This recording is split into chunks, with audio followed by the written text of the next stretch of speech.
Rugiagėlės gimimo diena.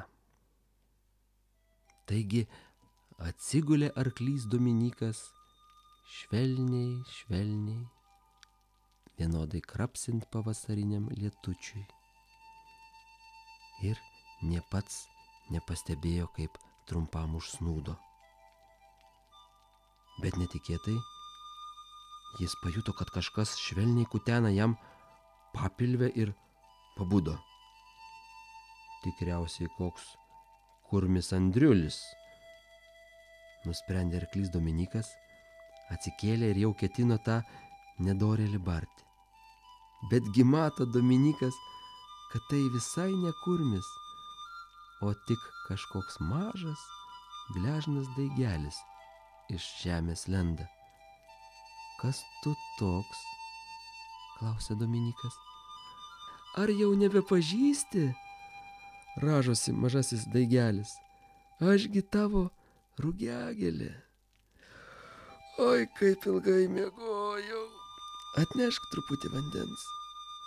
Tuoj pat, iš to džiaugsmo nežinodamas, kur dėtis, surinka Dominykas, nubilda lyg upelio ir tuoj pat atneša pilną burną vandens.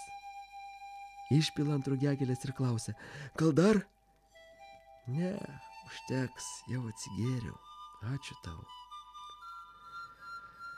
O dabar aš norėčiau dainelės, paprašo dar rugiagėlė. Padainuok man ką nors, juk tu taip gražiai dainuoji. Tučtuojau sutinka arklys, apsilaižo lūpas ir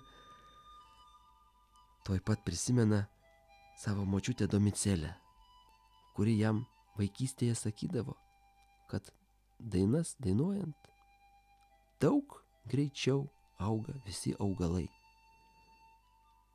Kai Dominyko močiutė norėdavo, kad kuo greičiau užaugtų avižos, tai ji su jomis kalbėdavosi ir dainuodavo joms dainą apie avižėlę. Gal ir mano rugiagėlė greičiau užaugs, jeigu aš jai tą dainą padainuosiu.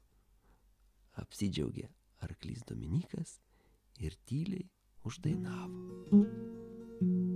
Avižėla, ieškolata buvai, jena ruodų supilta buvai.